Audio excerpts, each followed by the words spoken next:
Take me out to left field. Give me a shot of Fireball. Give me some high fives from Mark Pena and a hug from Jeff Cross as we stand on top of the tables. Hearing the horns, that's a blast. For it's 1, 2, 3 shots from the cannon with the ladies of left field. Hey, y'all. It's Ladies of Left Field. I'm here with Jordan and Katie. Hey, y'all. And we've got, let's see, our episode's a little hodgepodge this week. We got a little bit of random stuff for you today. I'm going to get us started, though, with something that I would assume most people paid attention to, even if you didn't watch it, unless you just live, like, I don't know where you live. If you didn't, it was the Masters this past weekend. Rory McIlroy, who was one of the projected favorites, he did end up winning, and he won his second Masters back-to-back, his first back-to-back champion since Tiger did it in 01-02. Tiger, unfortunately, was not there, as we probably discussed a week or so ago. But it was a great Masters all around. I mean, if you got to go to that Masters, it was the absolute most perfect weather. I mean, they had not a cloud in the sky all week long. So for all of the stuff, it was great. So the patrons, as the attendees are called, definitely got the best ticket, or got the best showing, in my opinion. Yeah. It looked like Rory was going to run away with it on going from Friday afternoon into Saturday, and then things got all kinds of crazy on Saturday, and it was, Cameron Young had the lead going into Sunday, or they were tied, actually. He had the lead, and then Rory tied it up with him. And anyway, started off Sunday with a great leaderboard, and our Scotty Scheffler came so close. He finished one shot back, so he had a fantastic Sunday round. If he hadn't had a really bad first round, there's no telling. And I will also say I follow Jordan all the time, like on all the things. And if he could have had a punt go in, he would have totally been in contention. He was making his par putts that were like to save par and that were long, but the easy birdie putts, just rolled out, or they were too short. He had no pace. So it was very frustrating because he drove the ball, hit the greens. He only had, I think, 1 or 2 of those like crazy holes where he, does Jordan Speed stuff. So that he does these days. But anyway, it was a great Masters. Justin Rose also was in it all the way until pretty much the back 9 on Sunday. He actually had the lead for a short period of time on Sunday. So I was really pulling for him. If it got down to something, that it wasn't Scotty, and I have nothing against Rory, but Justin Rose is like a sentimental favorite now, I think, with a lot of people that follow it all. So, in my opinion, a good, really great, good Masters. Now, I don't want Rory to win next year. I'm over that now. Little off. It goes back to one of my Longhorns or somebody new. So anyway, and I will toss it over to Jordan. Yeah, I've got another professional, kind of something I've taken on as my brand now, is the NHL. Playoffs are locked in as of Monday night. They're officially the 16 teams. I'm not going to read off all 16 to y'all because really the only one we care about is the fact that the Stars are in it. But there could still be some shuffling because the season doesn't end until Thursday. And also, we had to tape this early because I have a ridiculous lacrosse schedule right now. So we're taping early, so we don't know exactly how it's shaking out. But Stars versus Wild is locked in as the Dallas Stars first round matchup. And Stars are 1-1 against Minnesota this season. The first game, I'm pretty sure I watched this game and got like really irritated because it was a stupid, like, Minnesota scored a goal and with no time left and then won in overtime. But the second matchup, the Stars had a third period comeback. So playoffs will start Saturday. I don't have all the info, but keep an eye on that because that should be fun. And Katie, I'll toss it over to you. Alrighty. So I'm going to start off with something kind of random. And so we're going to talk about the WNBA. That's right. We don't care a lot about the regular NBA, so we're going to talk about the women's NBA. Okay, but something interesting. Apparently, they're starting to pay the women a little bit more, which I am a fan of. I think is good.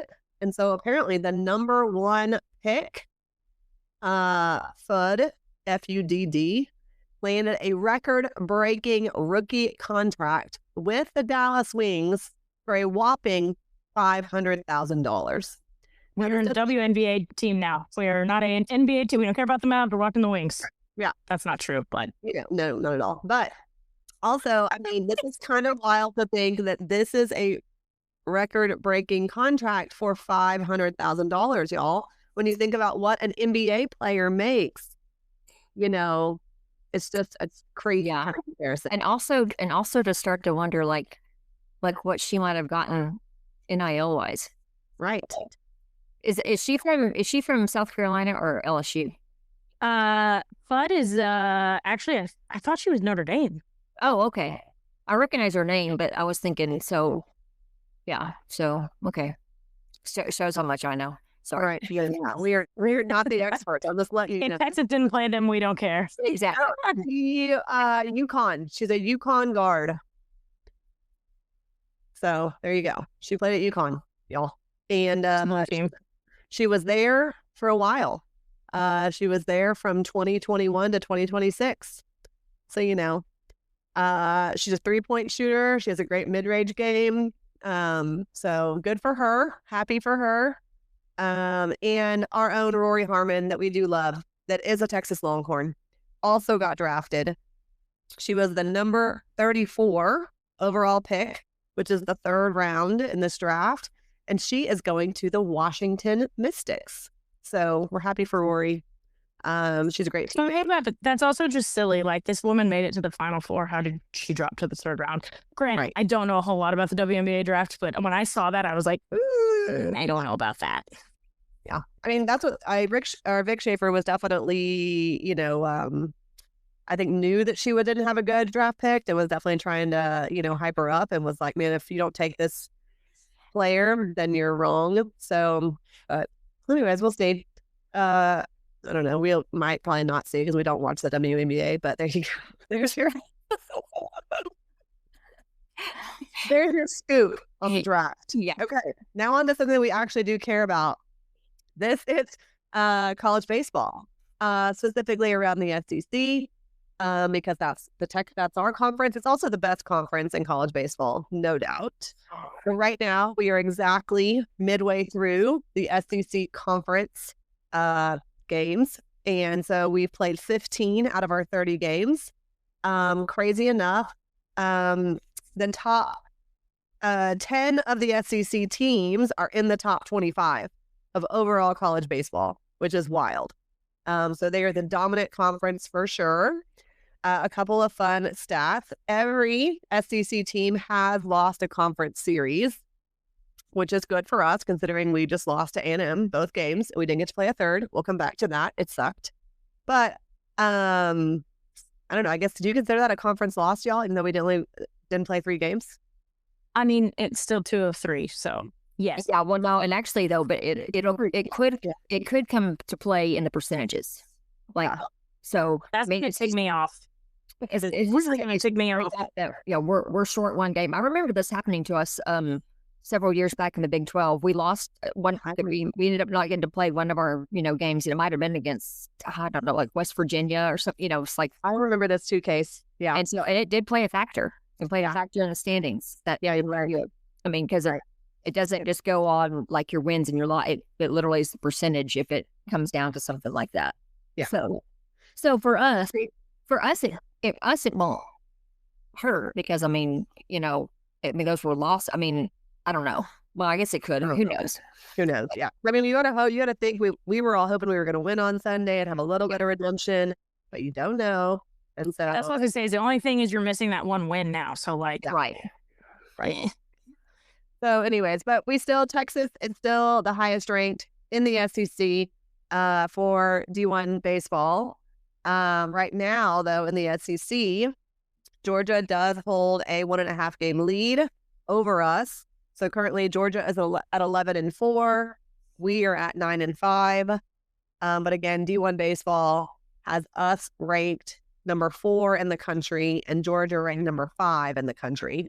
So D1 baseball is the number one rank in the country is UCLA. Number 2 is Georgia Tech. Number 3 is North Carolina. Again, 4 is us, and 5 is Georgia. So the Aggies wins over us sadly did bump them up to number 10, which sucks. And those 2 players they got though were damn good. Annoying as all can be, but they're darn good players. So again, we will come back to our baseball recap shortly, but that's what I got for my hot girl headlines. Well, I guess we could just go on and dive right into it and get the ugly over with. Because it really was pretty ugly. I mean, Friday night was not. I mean, Friday night went back and forth. I agree. And so we were. I mean, we had a lead going in, to the there. I thought we were going to win. I mean, I thought we had Friday night's game. Yeah. We had a 2-run lead. I think we were fine. And then then there was multiple things that played that went into that I felt like we've kind of touched on this the past, couple of weeks when it's just kind of started to happen that our bullpen is getting a little shaky right now. They don't seem very confident in themselves, which is unfortunate. I mean, because they're all good, but they're getting wild again. I mean, walking people, hitting people. Yes. Yeah. Putting people on base is ridiculous. We can't do that.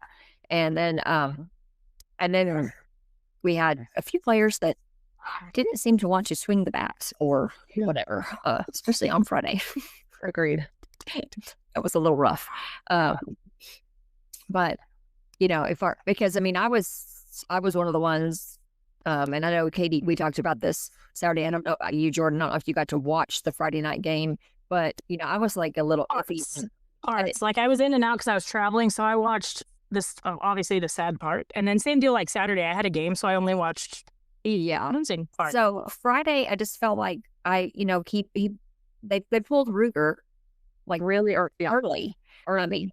He walked. He either gave up a hit to the first, the first guy batter that inning, or walked him. And I'm like, let's go one more because we had a couple run lead, and then and then they brought in Hayden LaFew, which I thought, what are we doing? Yeah, it's like the whole crowd is freaking out, chanting names and doing all the weird things that they do there, and so that poor boy was probably like, oh my gosh, like good Lord. Because they were out in force. I mean, big time, especially on both days. But the rain delay did a little bit on Saturday, but the people that stayed probably were even louder because we know what happens in a rain delay. We ourselves have avoided a rain delay. Guilty. And have it has helped us to be a little more, even more vocal and have more fun. Sure, I don't change. So. And Saturday was just, I mean, what? After that, and that was another thing again. I was like, I didn't understand after we have an hour plus rain delay that we go back out and put Luke Harrison right back out there. I'm like, he's been sitting for an hour. I mean, maybe he's been warming up, but if he's been throwing for an hour, I don't know. I didn't understand the logic, but I'm not the coaches, so there's that. So yeah, we talked about that. We definitely the weather caused a lot of trouble, I think, with our management. It seemed like, especially on Saturday, of our pitchers and things like that. So that was annoying. Yeah. And then our relievers are so good, but they just they just don't seem to feel comfortable in the positions they're coming into or what's going on. So we definitely have to get that together. And then 2 of those Aggies, like I said, that Gavin, how do y'all say his last name? Grabahawk. Yeah. And then Caden Sorrell are just annoyingly good. And they were like hitting the ball all over the place. And then one bright spot was Aiden Robbins for us. I mean, that kid was on fire. Game 1, he had on Friday, he had 3 hits, 3 RBIs, 2 home runs, which is wild. And then game 2, 3 at-bats. He had 2 hits, 2 RBIs, 2 home runs again. And so he's just like dominating right now. So thank gosh for him, or it would have been really bad. Because that kid is looking amazing. I mean, he hit home runs in both games. He was the best hitter on the field, no doubt. And he was most of our offense. So the sad thing is the rest of our team really couldn't do a lot more to help keep up with the Aggies offense, which was sadly better than ours this past weekend. But Yeah. we're going to move on. Up next, we play Alabama this weekend here in Austin, back at the Dish. We're excited about that. And yeah, I don't know. It'll be interesting and just be back at home. I think that'll be good for the boys. The weather's supposed to be, I don't know, kind of okay. It's going to be kind of cold. A cold front's coming through. Yeah, I think there's a chance of rain on Saturday morning. I don't, you never know what that's going to be. Yeah.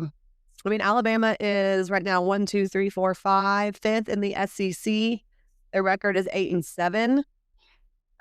So again, I mean, everybody in the SEC is good, like we've said before. So that's about it from that baseball recap. Yeah, and then and then softball.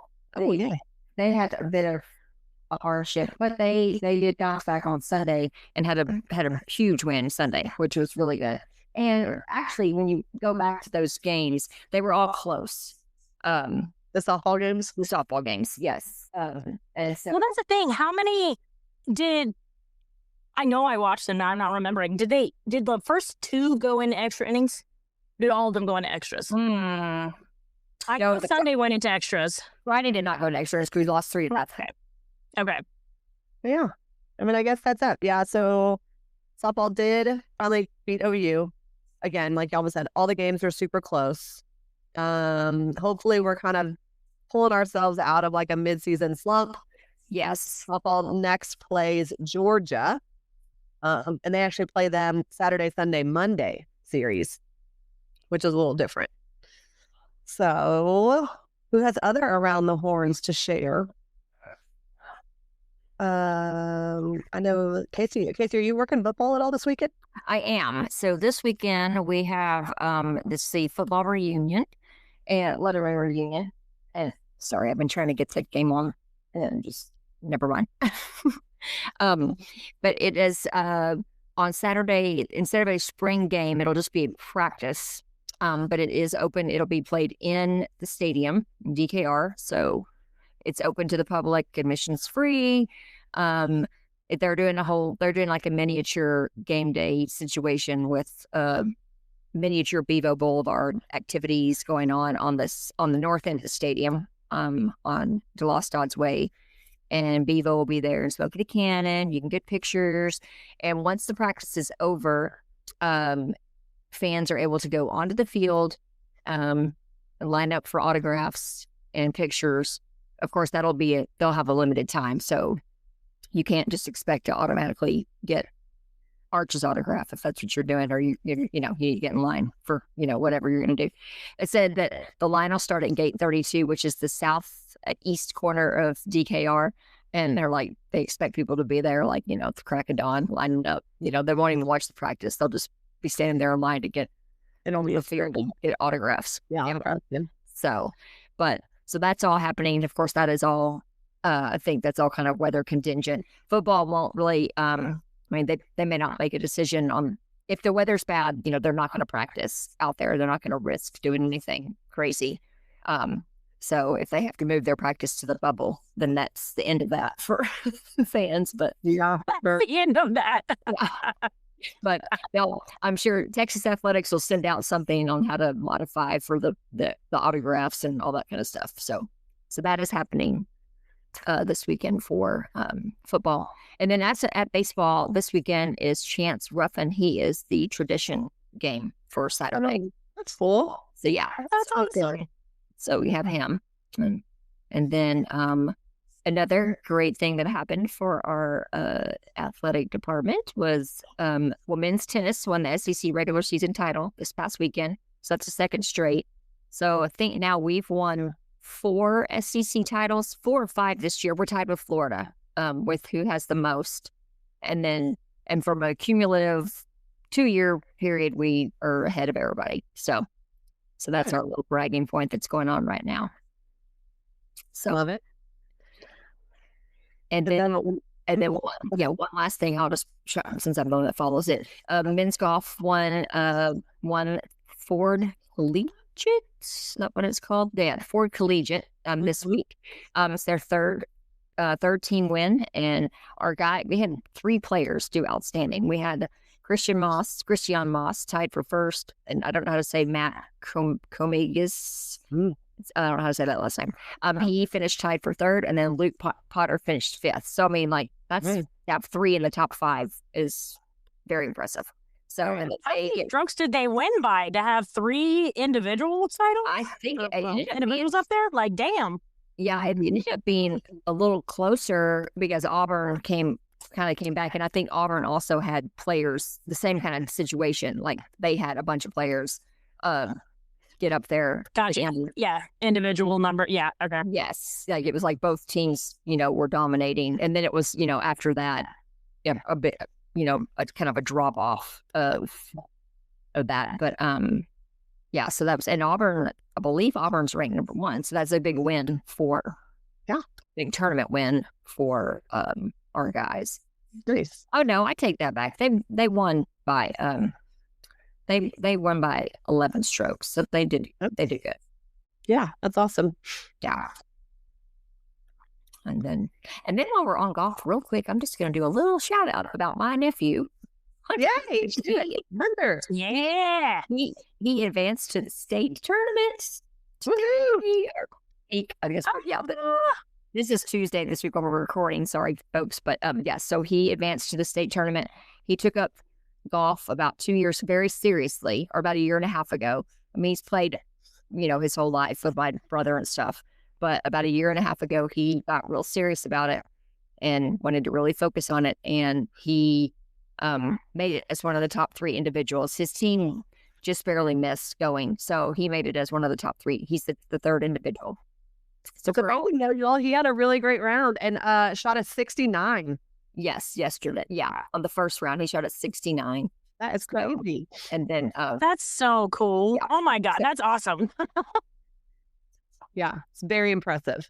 Go Hunter. We're super excited. Our family's very, very excited about this. So apparently the state tournament is now, I thought it always was in Austin. It's in Kingsland now. So wait, I was about to ask you though, because when I was in high school, the state tournament was in Lubbock. Oh. Or at least the women's golf state tournament was in Lubbock. Oh, okay. Well, no, it's in Kingsland. So we probably will try to go out there. Yeah. So we're 2 weeks. So fun. So we're excited about that for him. Yeah. So I love that. Okay. Back to regular programming. Love it. Did we mention that tennis won? Did we say that? Yes, the tennis won there. Yeah. So I love that. 2nd straight SEC regular season title. They were all hyped. It was cute to watch them. Like, yes. Yeah, like that. Very cool. And then I know that's really about it around the horns. We have a couple random sports news if you want to just pretend like you know a bunch of trivia facts about other random sports happening. Yeah, another little thing that kind of has a tie-in to UT is that women's professional volleyball team league, and so the Love B Austin team, they're advancing in the playoffs, so they're going to be playing on this Thursday night. So when by the time this is out, we don't know. Hopefully they will have won. They'll have played against Salt Lake, and then a title games on Saturday. So we have Madison Skinner, Aisha O'Neill, Logan Eggleston. They're all part of that team. So I'm sure that's some very competitive, great, fun volleyball to watch. So I actually watched their what is it? Was it the semi? No, I guess it would have been the quarterfinal against Atlanta the other night. Mm-hmm. That was intense, and because it's all the best players, so that was so much fun to watch. Like, if you're randomly on ESPN or E2 whatever on like Thursday, you said Thursday night, right, or Saturday? Yes. Yeah. Whenever those games, like, that's just so intense, and they have so much fun. So I watched that game, and like I forgot how much I love those players, and then it made me so happy, like watching them again, just loving the game. Exactly. Yep. And then Stanley Cup playoff start, Jordan, this weekend too. Yep, on Saturday. So there's a little bit of shakeup. Final games will be Thursday night. So then playoffs will start sometime on Saturday. Nice. And then we talked about the WNBA, so we might as well mention the real NBA. Do playoffs have to though? Because the good guys aren't playing, so we really don't need to. Yeah. The playoffs do begin this weekend. I will say NBA playoffs are fun to watch. That's when it gets super interesting. That's when all the stars will play and the best basketball will come out. But the Spurs are number 2 in the West. The Rockets are number 5 in the 5 seed in the West. And the Thunder and the Pistons are number 1 seeds in the West and East, of course. And then we have 3 Longhorns playing, which we love. Still love Kevin Durant. Love him. He plays for the Rockets. Jarrett Allen plays for the Cavs. And Jackson Hayes plays for the Lakers. So that's good. Yeah. I mean, and then we all love Royale Ivy. Was a great guard at Texas as well. And he's one of the coaches for the Rockets with Kevin Durant. It's fun. Y'all, this actually, hold on. This just reminded me because I've been seeing this quite a bit on the shows with the pundits. Have you seen kind of the discussion about the game minimum for postseason awards? Yes, I've been. All I've heard about that is just that was a big thing. Like when Luka got hurt, that he was out of contention, not eligible. And I think the Knipple, who I don't actually know who he plays, but I think he was a Duke guy. Which is why I hear about it a lot. But yes, this is so interesting to me that like people are opposed to making an exception for an incredible player just because they didn't play. What is it?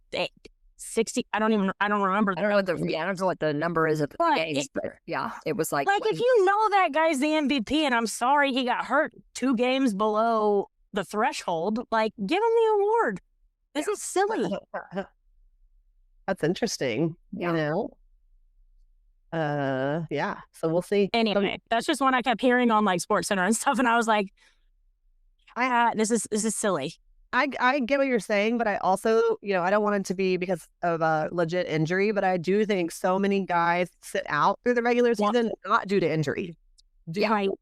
And so I think, and I can't imagine, I mean, not paying, hundreds of dollars to go to an NBA game in the regular season, but I know fans that have, and then they get to the game and like the star players aren't even playing. Yeah, yes. People have driven down to San Antonio because they wanted to see LeBron or whoever, and that he doesn't play. Yes.